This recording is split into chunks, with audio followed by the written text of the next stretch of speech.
Hello, you are listening to the Childcare Director's Chair podcast. Your host, Erica Sakosio, invites you to join her community of passionate and inspiring leaders in the ECE field, where she discusses, reflects, and shares the best ways to invest in our children, families, teachers, and community. Because after all, we know they are the heartbeat of any successful program. Hey guys, Erica here with the Childcare Director's Chair podcast. So happy you are here today. I want to talk a little bit because I know this is something that's really a problem and a lot of you are struggling with. And, in today's competitive childcare landscape, where securing a spot feels as challenging as finding the last puzzle piece, providers are working harder than ever with constant industry changes and regulations and all the different things that are, every day seems like it's a new demand. And we're balancing paperwork and designing new curriculum to be competitive and navigating complex regulations, all while looking good and maintaining positive, supportive environments. And, there was a quote that I really liked, and it was from Winston Churchill. And he wisely said, "Success is not final and failure is not fatal. And it's the courage to continue that counts." And in this demanding field, it's not just a job.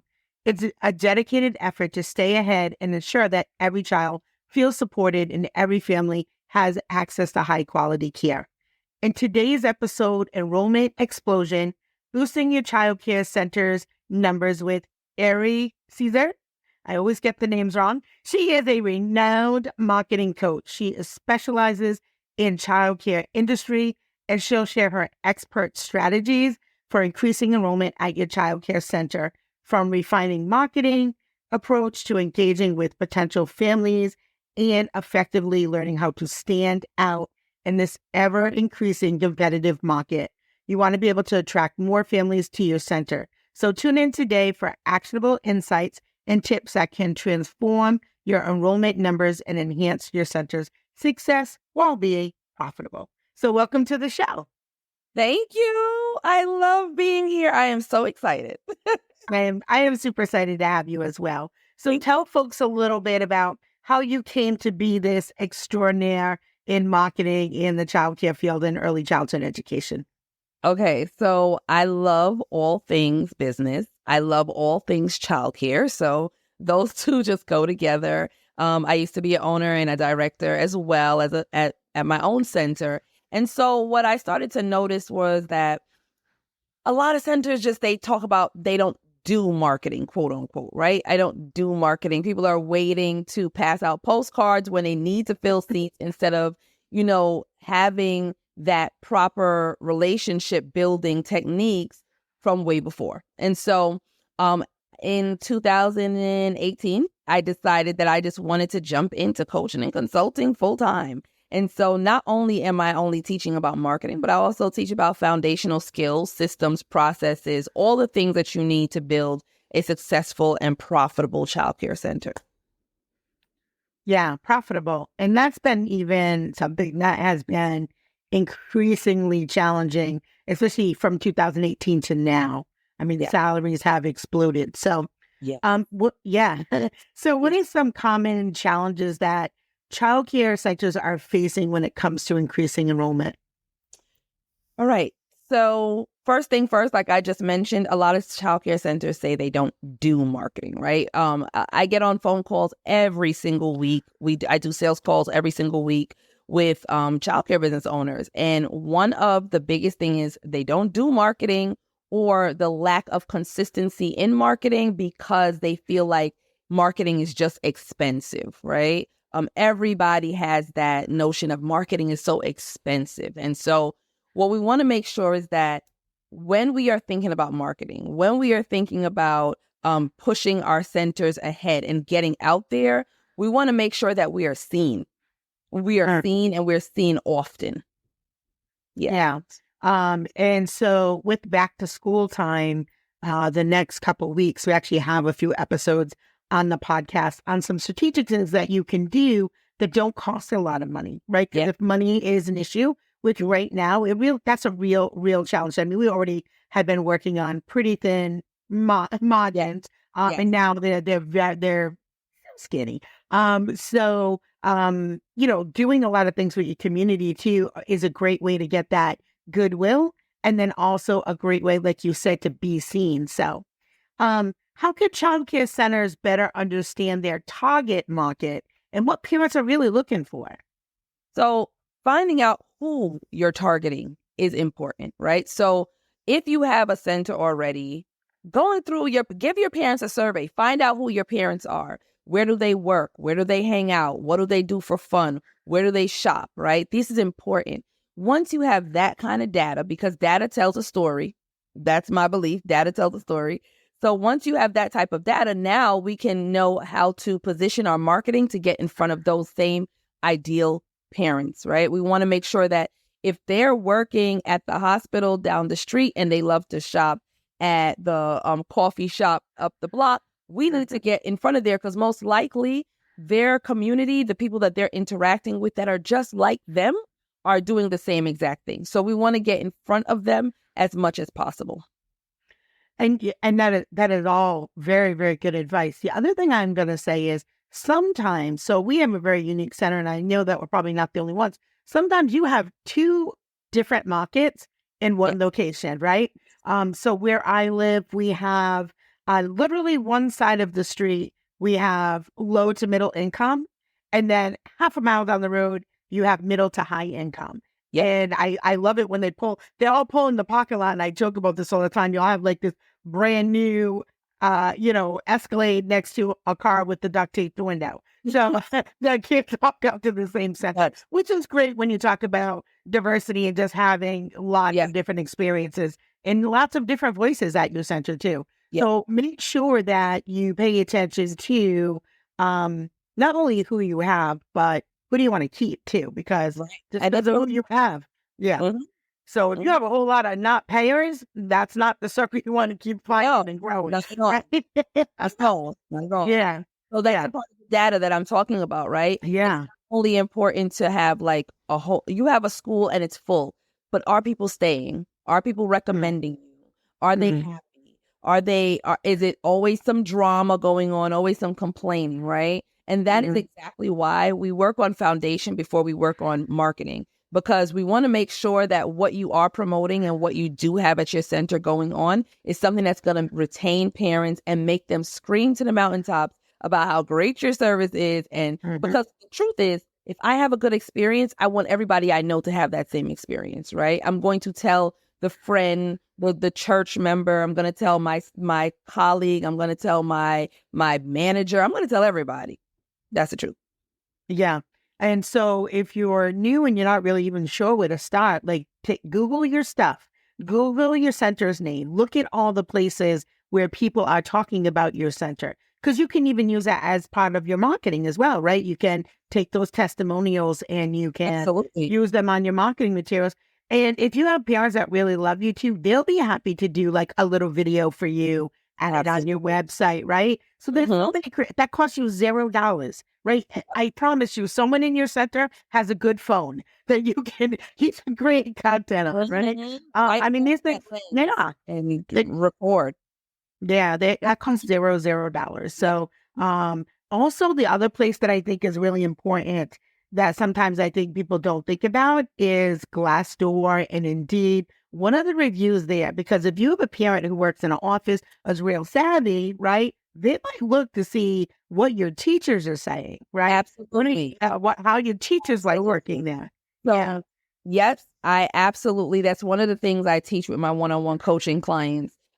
We go through all of it. Your Indeed profile is very important. And how you're bringing people and what are people saying about you. Now, this is another thing people kind of bypass. Your Google profile is super important, right? Your testimonials there, your updates there, and your pictures there are literally the face of your business. 46% of people who are looking for something on Google are looking with local intent, which means that they are looking for something in your community, and they're going to Google for it, right? And so people don't update their Google profile for some reason. You should be updating your Google profile at least 5 times a week, right? It should always be updated. And I'm not just talking about testimonials. I'm talking about updates, right? You could put updates on your Google profile. or if you are just starting out and you have a Google profile and you're like, I don't even have any parents yet. My rule of thumb is this: anybody can give you a testimonial. The plumber who had a good experience at your center give you a testimonial because it speaks to the character of your business, okay? So it does not only have to be parents. It could be a parent. It could be the HVAC man. It could be whoever has had an interaction with your business. And then what we want them to do is we want them to use keywords. We want them to use stuff like #1 childcare, #1 preschool. We want them to use words like best childcare, best preschool, best daycare. What it is, Google is a search engine. And so when people are looking for something, they're going to put in #1 childcare in Maryland.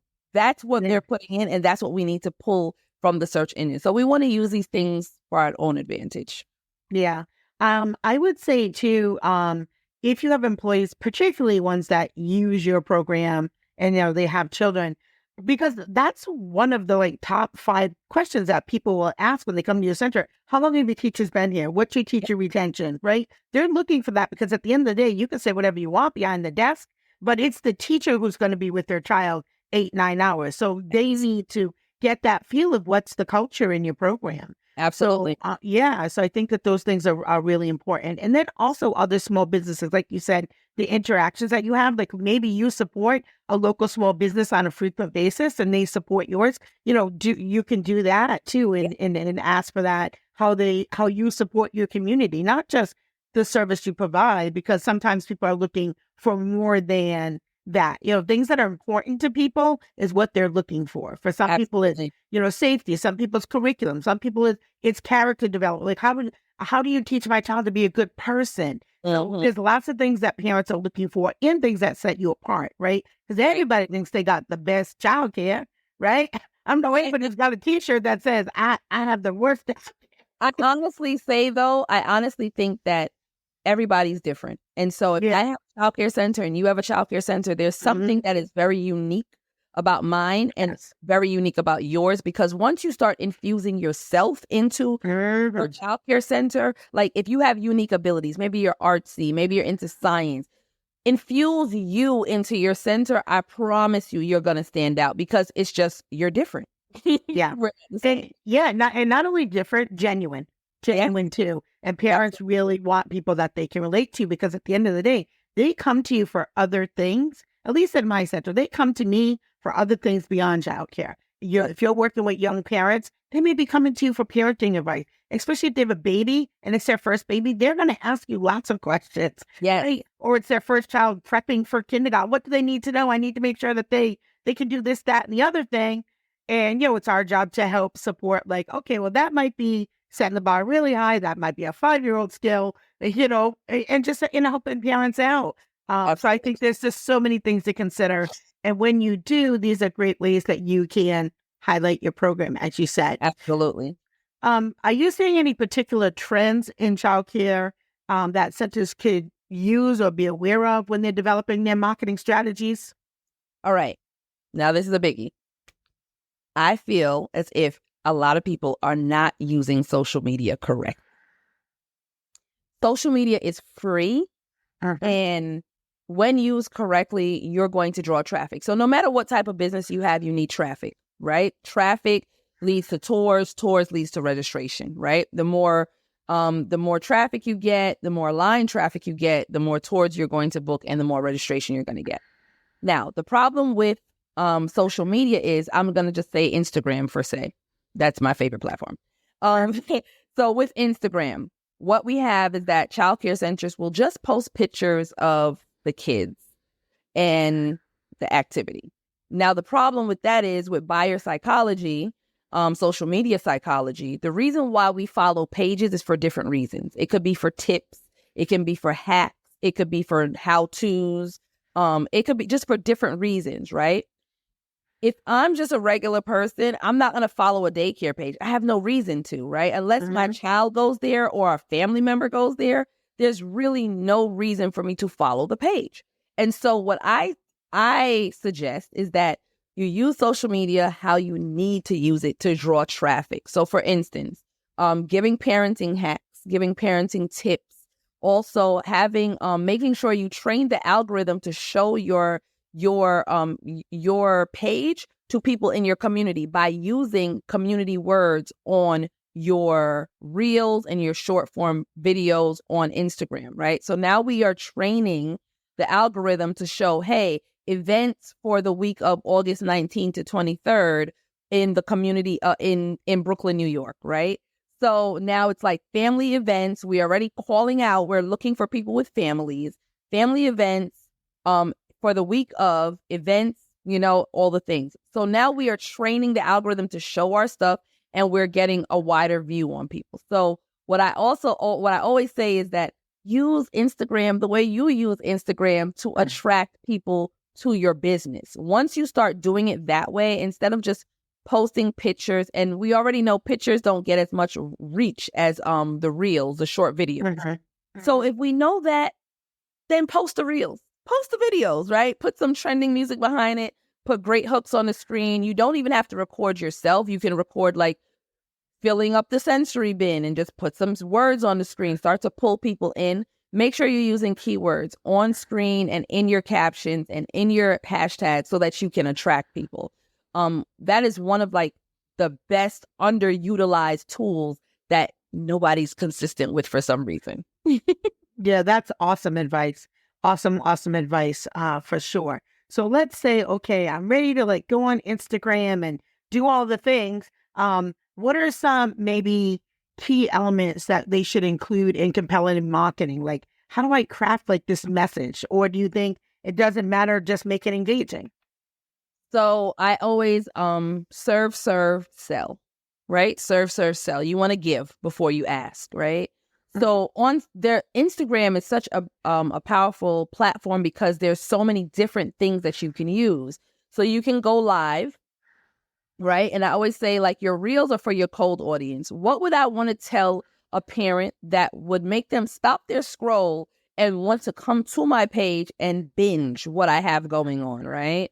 Then you have lives and you have stories, which is more for your warm audience. These people are following you already and you're just building connection. And there you can sell and all of those things. You can also do cross promotion.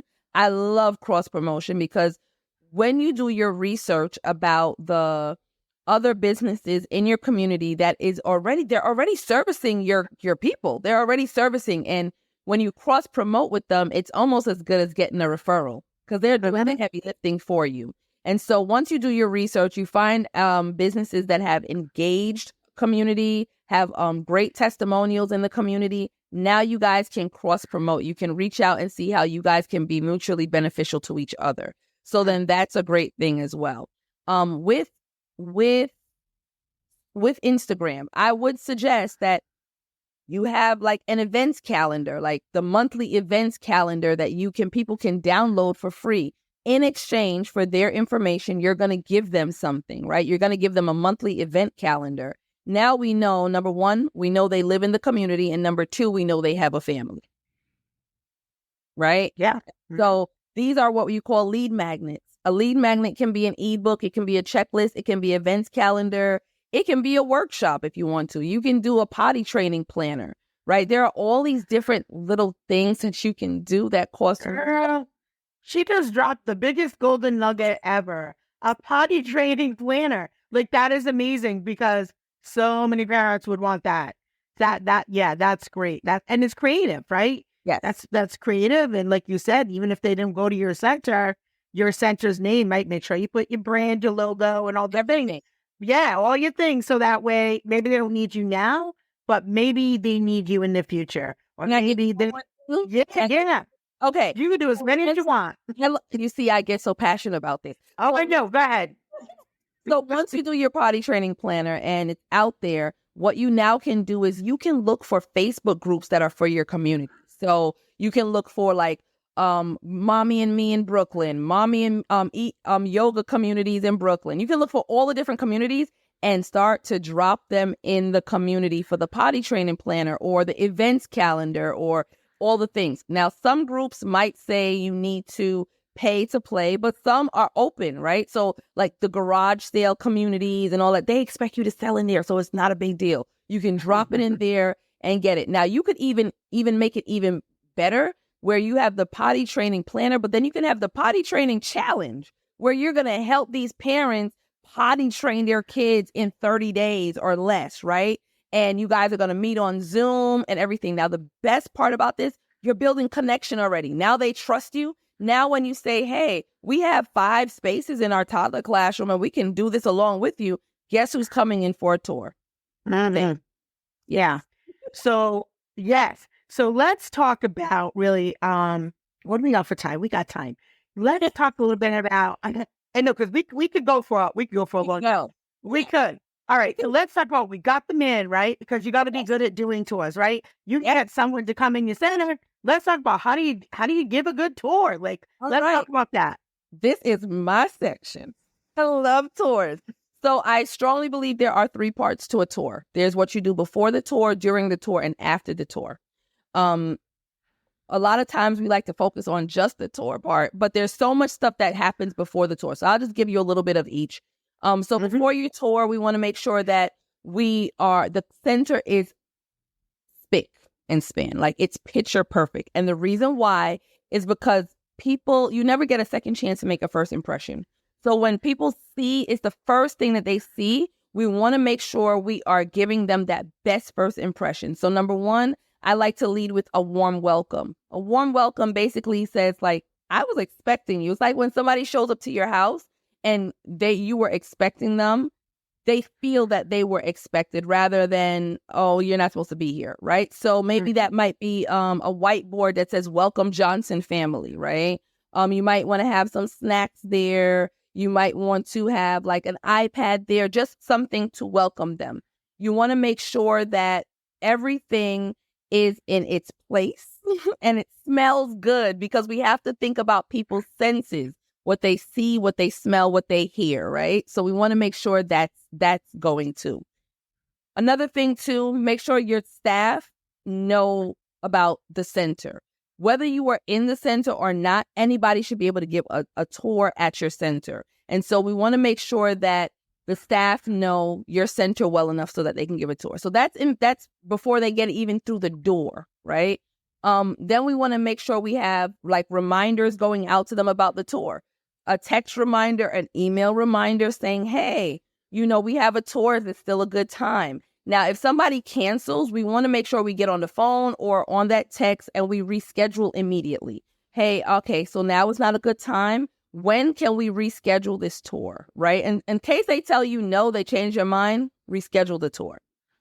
During the tour, while we're going through the tour, you need to know, I always say, you need to know your tour like Beyonce knows her stage. This is your stage. She doesn't get on stage and say, hey, play Boy on Top or something. Like, that's not happening. What happens is she's rehearsing all the time, and so should you. A good tour, basically, you're answering questions before they're even asked. So I believe, this is just my belief, go on Google and type in questions to ask for a childcare tour. And that is where parents are going for their questions. When they go, you want to embed those questions in your tour. So, for instance, one of the questions might be, what are the ratios? Instead of waiting for them to ask, you're going to say, this is our toddler classroom, and the ratio in this classroom is 1-4, right? So you're already embedding those questions in your tour process. And there's a whole list of them that we kind of like go through and we kind of know. You can script it out, of course, but essentially we want to make the tour ours. Like, we want to make it our voice, right? Then after the tour, there are things that you need to do as well. So when you're closing up the tour, you can ask for the business. Like, hey, when will Johnny be starting in his classroom? Like, how would you like to move forward? Sometimes you're going to have parents that are first-time parents that are going to have some challenges. Like, oh, I'm scared.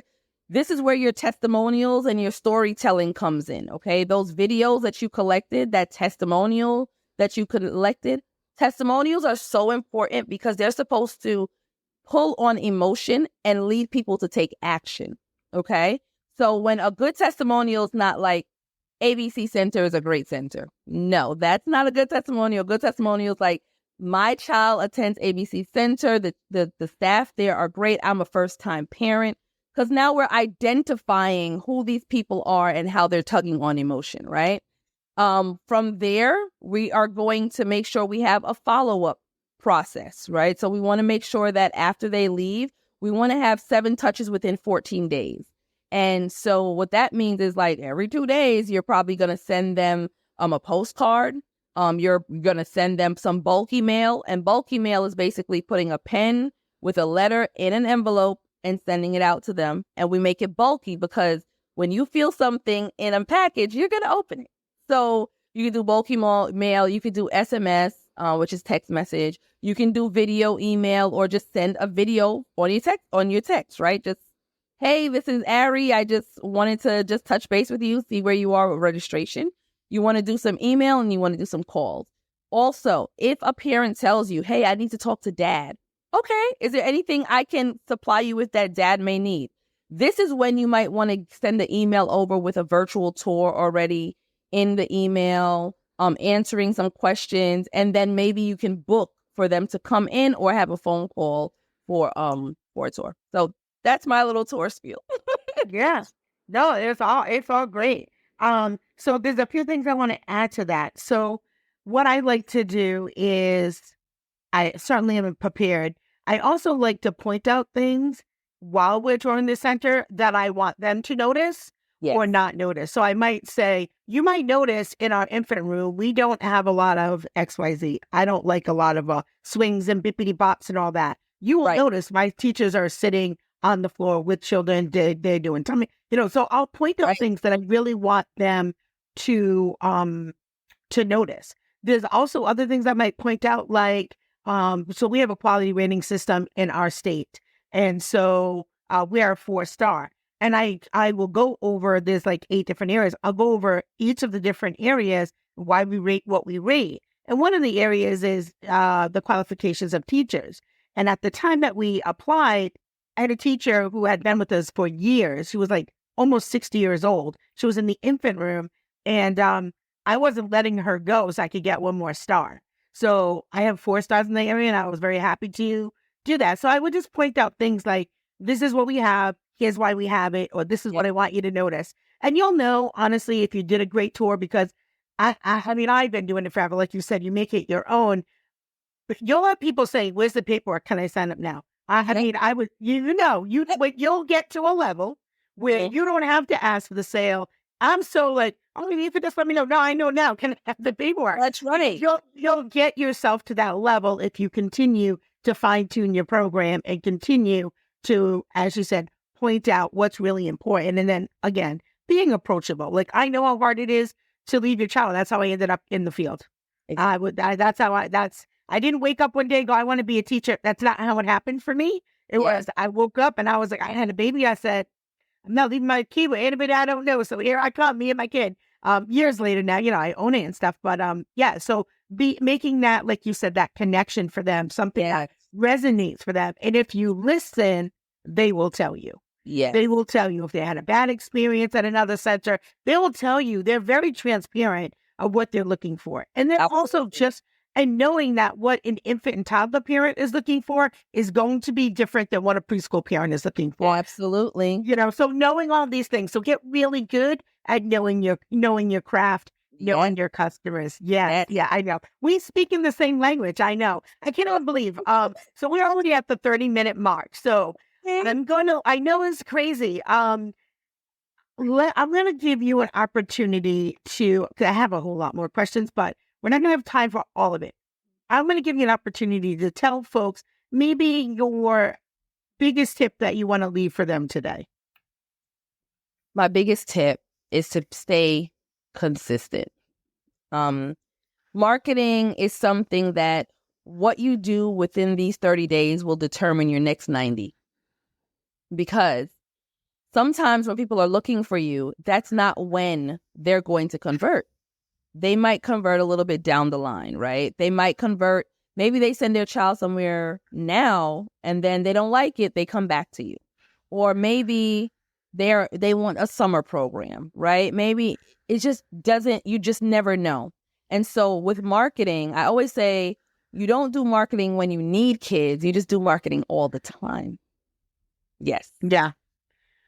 All right. So that's a very good tip. Now I'm gonna rip the Band-Aid off, Ari. You ready? All right. So if none of this connects for you, let me help you out. State-funded pre-K is here. You have to be competitive. So the days of not marketing and just waiting for a referral from somebody who goes to your program are over. If you don't get that, I'm sorry to tell you, but your long-term plan is not going to work out. So Ari's laughing at me, and it's okay because we only speak truth on this show. That's it. So get ready to do some form of marketing. There is, paid marketing. There is free marketing. There's collaborative marketing. There are lots of different choices, but you have to do something, and you have to do it now. Don't wait, because I don't want any more childcare centers to close. So we are here at the Childcare Director's Chair to be your voice. We're going to bring on as many experts as we can to help you in every area you need, because some people might be really great at marketing, but maybe you're not good at finance. Maybe you're not good at something else. So we're going to bring the best of the best on the show for you. Please tell a friend, tell a colleague, hit the subscribe button, and help support what we're doing here, because we want as many childcare centers to make it for the next 5 years, 10 years, 20 years, forever. We're building legacies. Go ahead. So we are having at Childcare Business Mastery, we are having a free childcare enrollment challenge. We do 4 for the whole year. And so we are doing one from August 19th to August 23rd.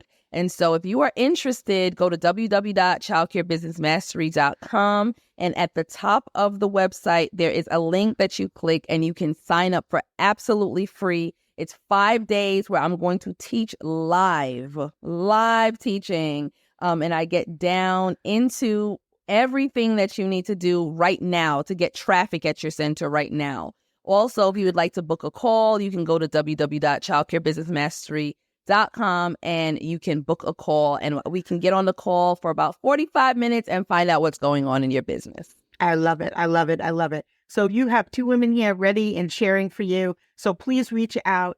Thank you again for tuning into the Childcare Director's Chair podcast. I'm your host, Arianne Ceasar, and as always, it's the little details that make a big impact in the success of your childcare business. Have a great day. Thank you. You're welcome. Well, all the cute little kiddos have been picked up and it's time to go home. And that'll do it for another episode of the Childcare Director's Chair. Please leave a review so Erica knows the information is helping you to manage and improve your childcare centers. Remember to subscribe to get the latest episode from Erica's Childcare Director's Chair.